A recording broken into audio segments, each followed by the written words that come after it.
Hi, and welcome to the Off Radar podcast with me, James Smith, and him, James Smith, and that bloke over there is also James Smith. But we call him Nige. But we call him James Smith. Oh, yeah.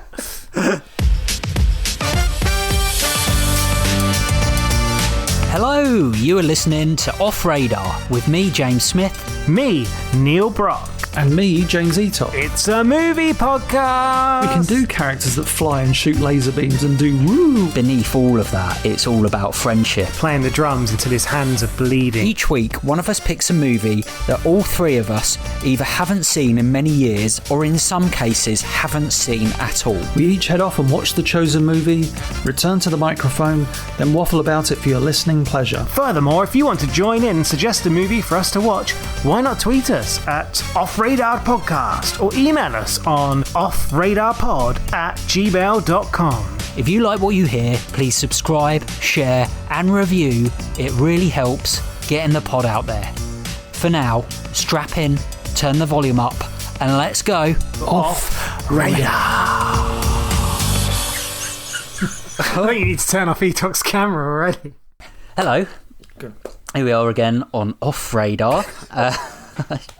He's gone. Just the way you did it. I don't know why. And it's, we're back for another episode. It's me, James Smith. Neil Brock. Niall Quinn. Yeah, that's me. Niall Quinn is here. Hello. Who we call Nige. And James Eatock. Hello. Who we call Eatock. And hello. We have got another episode for you today. And it is about a film called Promising Young Woman, which came out in 2020. It's available, I don't know if it came out of the cinema or not, actually. It must have. But it's available on Now TV, I think, or Sky in the UK. Yeah. But maybe it got a cinema release elsewhere. I'm not sure. I think coming out during, obviously, the pandemic meant I think it probably had a very limited release at best. So, unfortunately, well, it got nominated, well, it actually won an Oscar as well, and it has to have a cinema release in order to do so, I think, unless they change the rules. Right. Fairly sure that it needs to get some kind of cinema release. So, yeah, I think it won like Best Screenplay or Adapted Screenplay or something like that. And I was going to say, if you're listening to this in 10 years from now, you can watch it on your Mind Cube, predicting the future. There you go, a Mind Cube. Mind Cube. It was actually released, I've just found out, on Christmas Day 2020. Oh, there we go. Merry Christmas. Merry Christmas. It was supposed to come out in April, but was pulled from the schedule, obviously, due to the COVID-19 pandemic. If you're listening to this in the future, the COVID-19 pandemic was a very interesting time. So anyway, it is directed by Emerald Fennell, and this is basically her feature debut directorial, but she did co-write Killing Eve, which was a popular show, especially in the UK, which I loved it. Did you? I didn't like it. Oh, anyway. So good. I like the first series. First series was good. Second was nonsense. I think I turned it off. But you're shit. All right. Oh, Jesus. Jesus. But anyway, she's actually more known for her acting roles. So she played Camilla Parker Bowles in The Crown. And yeah, recently watched that and didn't realise that she's also in Promising Young Woman, I should say, as well. Margot Robbie helped out producing, which I didn't really realise, so that's interesting. It's got Carey Mulligan in, Burnham, Alison Brie. Anyone else of note? Yes, many people of note. I think there's a few like randoms in it. You get a bit of McLovin rocks up at one point. You've got Adam Brody, used to be in the OC back in the day as well. You got the guy from New Girl, Maxwell Max something. The guy from New Girl, he played Schmidt. You got Clancy Brown, famous for like Shawshank and stuff like Clancy that. Brown's in there. Everyone loves a bit of Clancy Brown. Brown. And it's got the mum from Friday Night Lights, who was also in Spin City, Connie Britton, who I absolutely love in everything. Oh, so that's where she. Yeah, I remember her. And had any of none of us had seen this film before watching it. No. And sorry. All right. And Nige, you picked this for us to watch. So maybe give us a little brief summary, if you will. Take it away, Nige.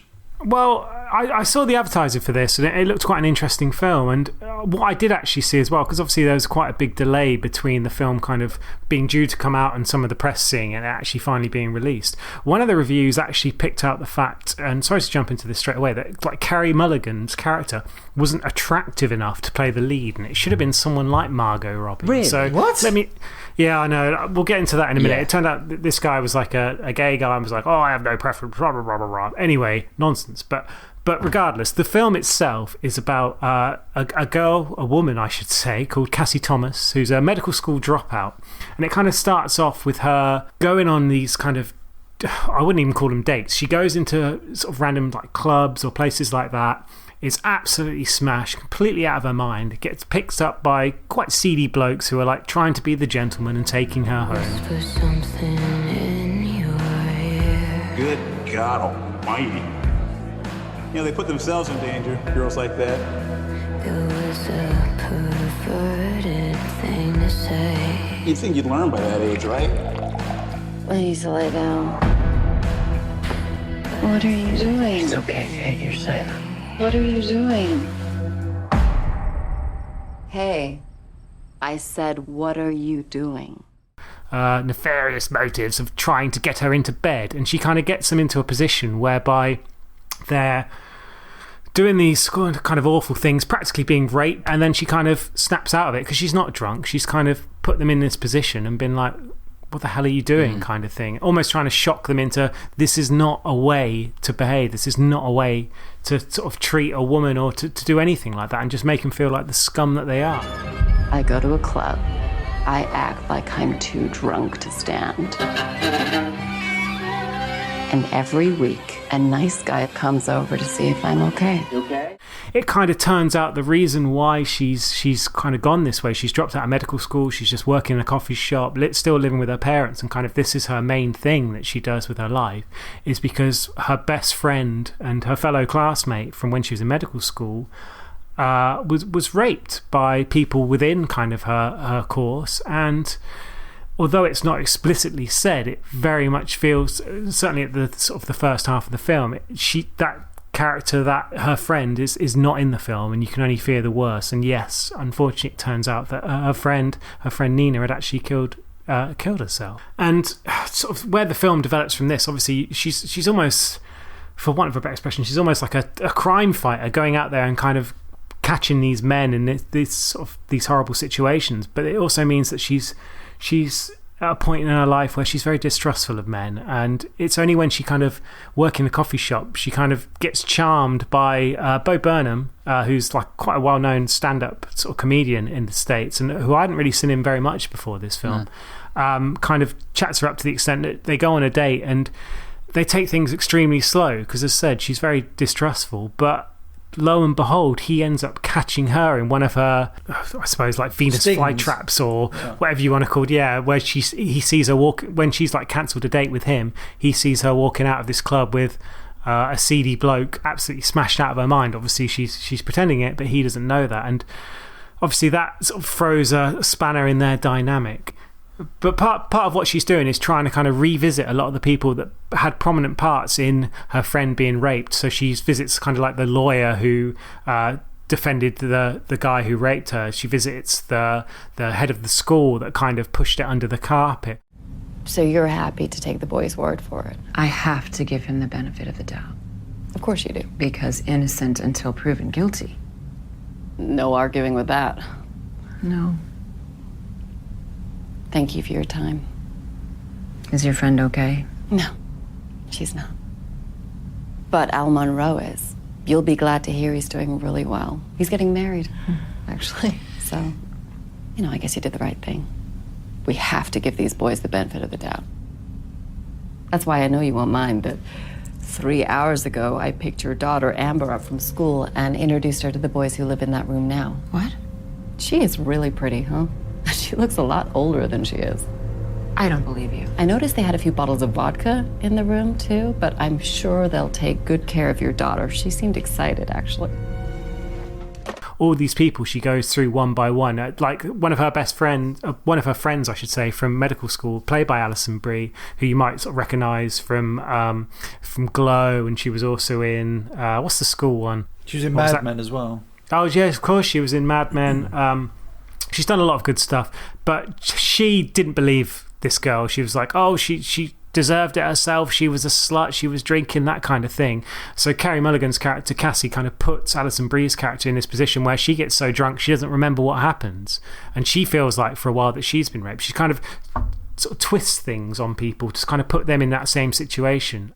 That's such a good scene, that scene where she in the restaurant in particular, where she's kind of making, like, she's getting her drunk and stuff, and you really hate this girl because of like her attitude and stuff, but then like in scenes that follow you do actually start to feel sorry for her, and she kind of sees some sense in the fact that although this girl probably didn't deserve the kind of manipulation that Carey Mulligan's character has kind of put on her, she basically makes her think that she's been raped, and it's like it goes very far with that manipulation. It's crying wolf. You thought I was crying wolf? I don't make the rules. Look, when you get that drunk, things happen. Don't get blackout drunk all the time and then expect people to be on your side when you have sex with someone you don't want to. It makes you question morality. She's over there. Room 25. Your money's in the envelope. You sure about this? I'm sure. She is a master manipulator, isn't she? Absolutely. And she's doing it for what she thinks is right. She's putting these people in their place. And the way she's doing that very often in these situations is with some of the men, it's through her sort of sexuality, it's her body, it's her looks, but she is incredibly intelligent. There's a reason why she went to medical school. There's a reason why she always wanted to be a doctor, because she is a very intelligent person, and she's kind of powered all of that towards this sole goal of kind of fighting for this woman who sadly tragically killed herself. And she even goes to see her friend's parent, who kind of almost says to just let it go. Yeah, we've let it go. You let it go. It's like you're ruining your life for this cause, and they don't even think it's worth it, which is really quite sad in a way. It's that she's kind of dedicated herself to kind of getting that element of justice, and everyone else has kind of moved on with their life. And certainly with a lot of the characters, like the person who is accused or who did rape her friend is just about to get married, and it's kind of like almost like the final insult, I think, and it's sort of what leads to the end kind of set piece of the film. But yeah, as you were saying, Smith, there's a lot of sort of morality in this film. There's a lot of there are a lot of men that kind of think, oh, you can just go out there, and if a woman's drunk, they're sort of fair game, and that awful kind of perspective. I think if any of my friends ever had that mindset, I'd immediately disown I mean, them. I think that's the biggest takeaway from this film is you watch the opening scene, but you're shocked, you're laughing at times, but at the same time it's very familiar. Like you see, like women and girls that are drunk, and you see that men have taken advantage of them. It's not new news, but it's something that hasn't really been kind of like spoken about or vocalized or kind of put into a film like this so well. And oh, absolutely. It should be a film that all young boys and girls watch. Once the recommended age to watch it, because I think it's either a 15 or an 18. So, but yeah, you're absolutely right. Yeah, and I think as well, like one thing about this podcast, obviously we are three men in our like 30s. I don't think we're necessarily the best. Sorry, he talks in his voice. You're forever young to me, mate. Like Mel Gibson when he ages really quickly. Don't compare me to Mel Gibson. Jesus Christ. That's another very apt person to be discussing. No, I feel like we're not necessarily the best placed people to talk about this, obviously from a woman's perspective. No, of course. But obviously we're talking about this film from what we see, and obviously I think it was a really important film, and I think it was a bizarrely enjoyable film to kind of sort of see how things develop, and the manipulation, as we mentioned, kind of her character. And there's also sort of her boss at the cafe where she works is played by a transgender woman who was also in, I think, The Orange is the New Black, And she's a really great actress as well. And I think there was some criticism previously about sort of non-transgenders being cast in kind of transgender roles, so it was really interesting to kind of see that they sort of took that approach as well. So it's a film that's kind of knocking down a lot of sort of different walls in terms of like conventional filmmaking, I suppose, and what should be relatively normal is sort of becomes an article because it's something that just doesn't happen that often. I think what's interesting about how this film tackles these issues is this could be a really big, heavy film, and it is in some ways, but what it does it contrasts that with big, like, red colours. She's very, like, kind of like almost comic at times. She's got like a kind of wobbly Jim Carrey face, like, you know, there's scenes which are very funny. There's a scene where her and Bo Burnham are like singing a Paris Hilton song in a pharmacy. The Paris Hilton montage is great. I actually really enjoyed that song. I'm satisfied. Oh, you know. Even though the gods are crazy, even though the stars are blind, if you show me real love, baby, I'll show you mine. I can make it nice and nice. You know, out of nowhere, and probably in a scene before, you know, she's like being taken advantage of by a guy, and you're like, well, you know, it's terrifying.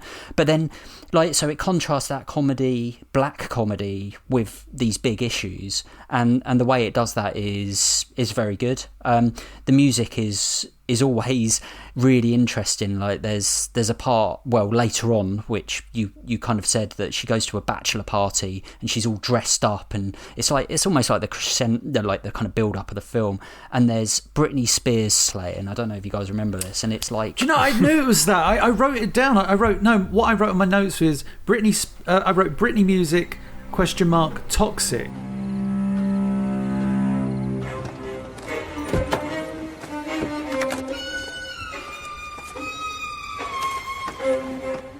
it's like banging strings, it's like dark violin. Oh, it's brilliant. And it's so haunting because, you know, once again we're contrasting like a pop icon, a woman who is clearly troubled, like, you know, little subtle moments like that, and bringing those elements into the film. And, you know, like that end scene, like, is incredibly dark. So basically, spoiler coming up now, what happens next is the fact that she goes to this bachelor party of the guy who has raped her, you know, her now deceased friend, and the guy doesn't know it's her, so she kind of turns up as a stripper.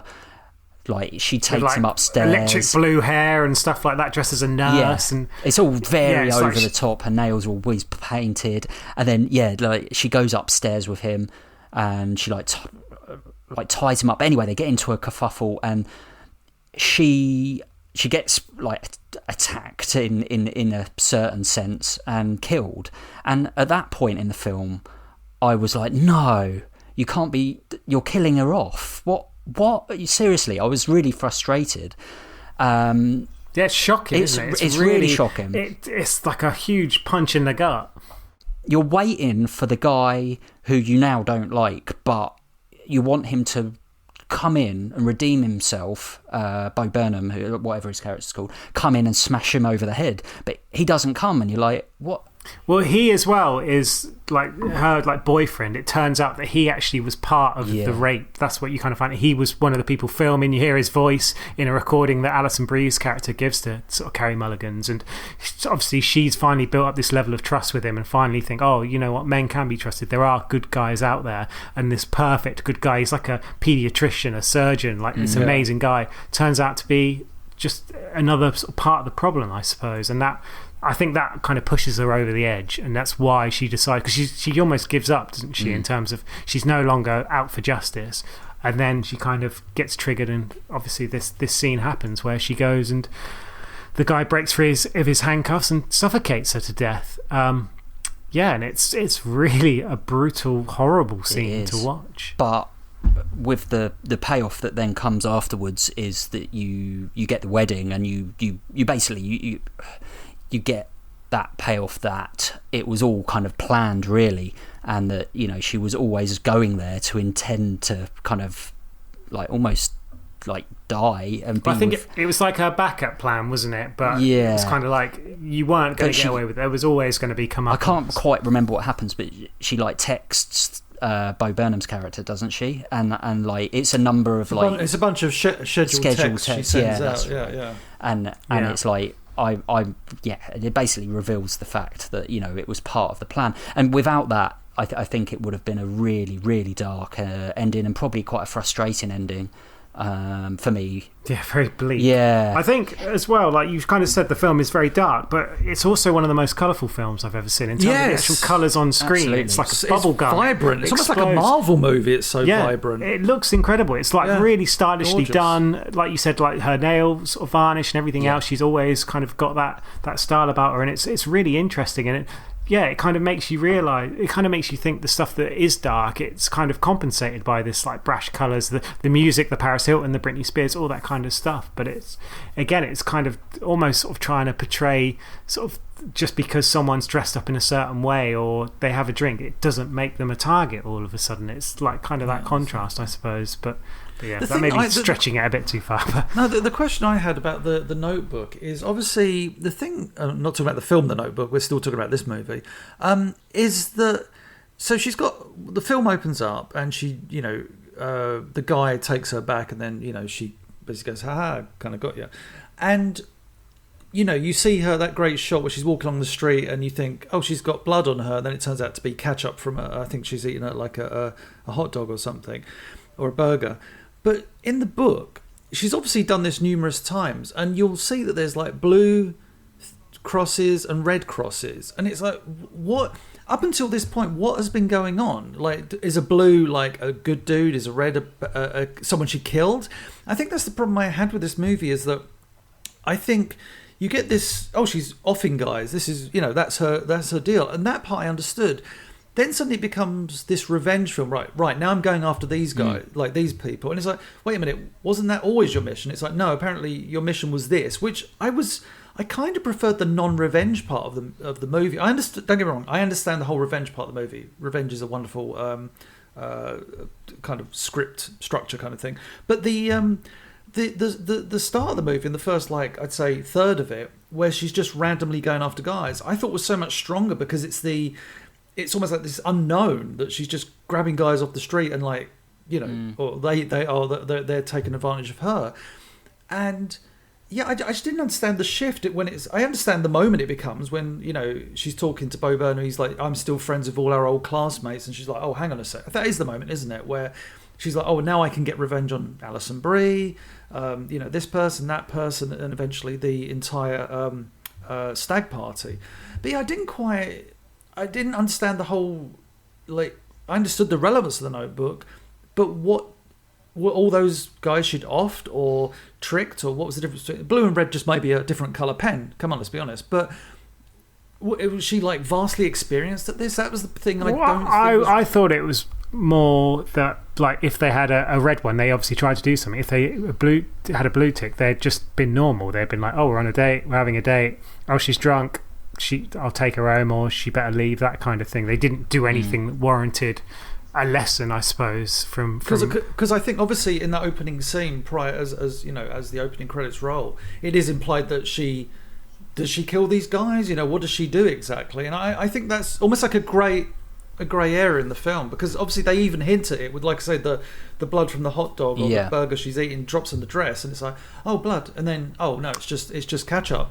But at the same time, you know, with that character, his friend says, oh, you're that girl from blah blah blah, that thing he told me about, so you know that he definitely lives. I think it's just more like I never thought that. Yeah, I think there is that suggestion, but I never thought that she was killing these people. I only ever thought that she was.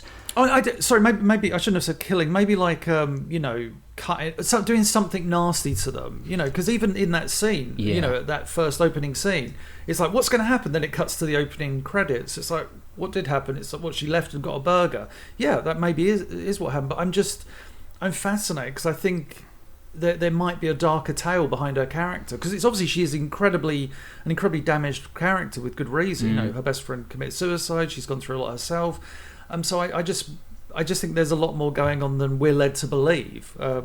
Maybe I'm reading too much into it. I don't know. Maybe. Well, the director and the writer said she was kind of supposed to be portrayed as this avenging angel, so to speak. So, yeah, obviously with a vengeance generally comes damage. Exactly. Yeah. So maybe, you know.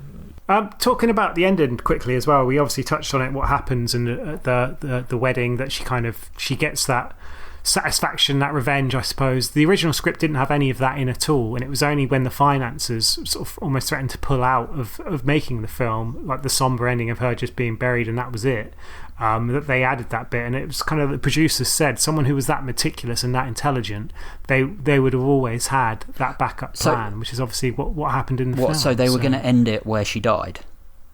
Yeah, she just gets suffocated. You see, if it ended there, I think I would have been really... I wouldn't have liked that. You know what I mean? I felt like it was just too dark, too bleak. And I completely agree, because that would be almost like a very 90s... Yeah. Mid-90s film, like a very dark ending to a film, which seemed to be the common trend back then. But I will say what Nige just said made a lot of sense to me, because the film to me, even with the stag do, the stag do is awful and pretty horrible and very horrible to watch.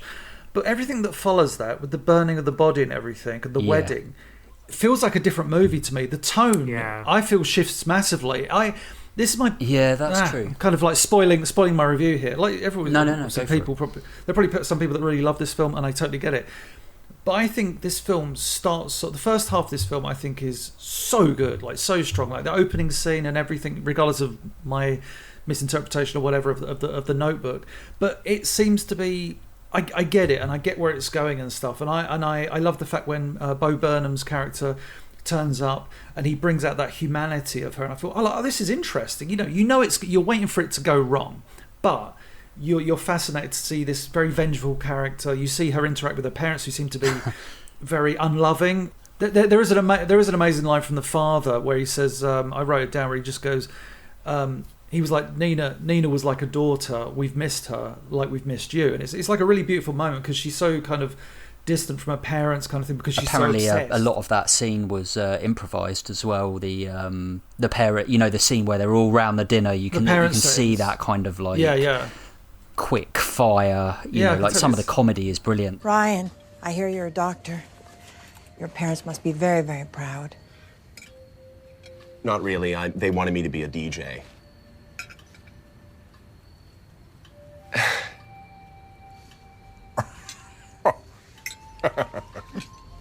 He's funny.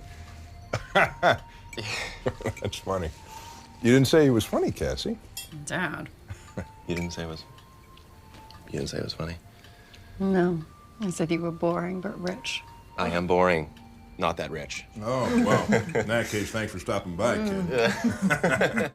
You're right. There is. You guys have both said it's a black comedy, and that scene, what you just described with, is a perfect thing.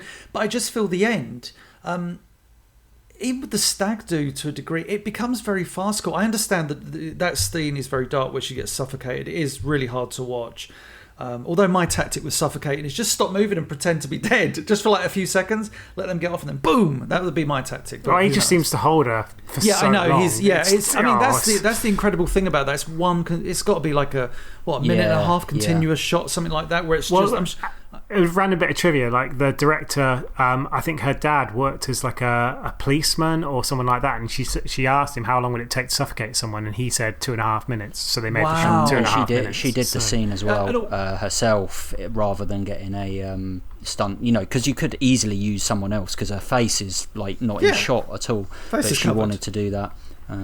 And like the scene that follows, where Max Greenfield, I remember the actor from New Girl, where he comes in the room and he's like, oh, well, it's quite a night, and then he's like, oh my god, she's fucking dead. It's like he's almost playing the character from New Girl, and it's like, this feels now like an episode of New Girl. It's like, well, there's a body. I know New Girl was never that dark, but suddenly it becomes, like I say, it becomes almost slapstick. And the wedding scene, I just had such a problem with. Like, don't get me wrong, love the revenge, love the idea of her sending out the scheduled text, but it just felt the ending undermined everything in terms of tonally that had been established. Yes, it was a really good conclusion to this movie, but I felt that what had been established in the first half was just so strong, and then it was just like I felt like the rug had been pulled out from under me.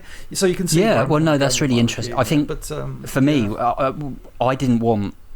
I wanted the Hollywood ending. I wanted him to come in, smash him over the head, and it doesn't have to be that cliche, but they obviously didn't want to go with that. They wanted this kind of realism, and then, like you say, the scene afterwards they then had to do, because otherwise it's just a bleak ending. But yeah, you're totally right. The burning of the body kind of like turns into like Stifler all of a sudden, and it's like why am I watching American Pie? And I so get that, but I agree with you. I felt the first half of the film was really good. I love first of all, Carey Mulligan is brilliant in the role. I've not seen her in a huge amount. She was obviously great in Drive.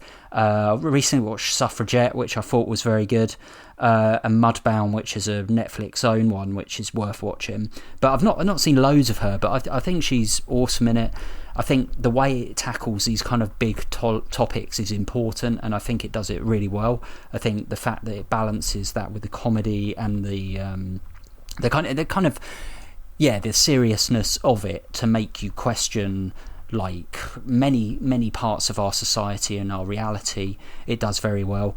But I do tend to agree, Tuck. I think there is something about that ending that still doesn't sit right with me, and maybe the slightly Hollywood end would have worked. I do like the text, but maybe it's the way those scenes are written afterwards. Maybe if they were better, maybe if it was a slightly more simple and without the wedding and the police running after it, becomes a bit silly. Yeah, that's the bit they're all like running away, like biddly-bid-bid. It's like Keystone Cops or something. It's like, what's going on? What are your thoughts, Nige, on the film? Well, I really liked it. Did you know Carey Mulligan's actually English as well, which I find incredible. Yeah, see, that's the thing. Like, she's so good that you're just convinced she's obviously an American. But I enjoyed it, and I agree that the ending was jarring, because I was kind of geared up like Smith. I was expecting her to kind of get her big satisfaction and that'd be it. So it did take a big turn for me. But I really enjoyed it. Like as you said, it sort of handled some incredibly like delicate topics incredibly well. Like sexual assault and rape isn't mentioned at any point during the film, but it's so obviously part of what it's sort of kind of trying to portray in the film. And like I said, I just love the colours, the style, the music. I just think it sort of all worked together really well. And yeah, the ending kind of left that kind of bittersweet taste. But I suppose, would I have preferred it if she'd have just died and that would have been it? Like, I don't think anybody does. I don't know. I'm not sure. It would have been very interesting. Maybe I would have just been really pissed off about it, but maybe it would have been more of a thinker in that sense. We get accusations like this all the time. Who needs brains? They never did a girl any good. I'm so sorry I didn't go with her. You gotta let it go. What are you gonna do? I don't know. Why do you guys have to ruin everything? We were kids. If I hear that one more time, I have to give him the benefit of the doubt. Okay, so yeah, ratings. So Nige, kick us off. I really enjoyed this film. I really did think it was a really good film. And yeah, I totally get the comments about the ending maybe not quite being there. But for me, I'm still going to give it a whopping Nige 8 out of 10. Nice. Nice. So, well, it's interesting for me. I actually take on board quite a lot of what he said. And kind of, I can't disagree with it. But I'm going to stick with the rating I wrote down before. And, I've really enjoyed it as well, despite a few of those holes. I gave it a 7.5. Bring us down, bring the average Let's all go down to Etok Town. So, like I said, obviously for me, what would they say? It didn't stick the landing. I felt I loved when the film started. I was so into it. I was like, oh, I love this. This is a girl doing what we all want. That situation of like fucking take revenge. Fucking call these guys out. And I think the film starts off with such a strong story and structure. It's like, I love where this is going. And then for me, it just takes a massive turn. It's like, I get the revenge part, but then it becomes almost farcical for me. I agree that they had to end it like that. You can't end with her being suffocated. That would have been horrific and downright. But yeah, I mean, like Nige said, visuals are incredible. Mulligan's incredible. A lot of the cast are incredible. But for me, it was. I feel like this movie could have been so much more and really driven home a particular message rather than, hey, it's a revenge movie. So I'm going for a 5. Oh, wow. Wowza. Yeah.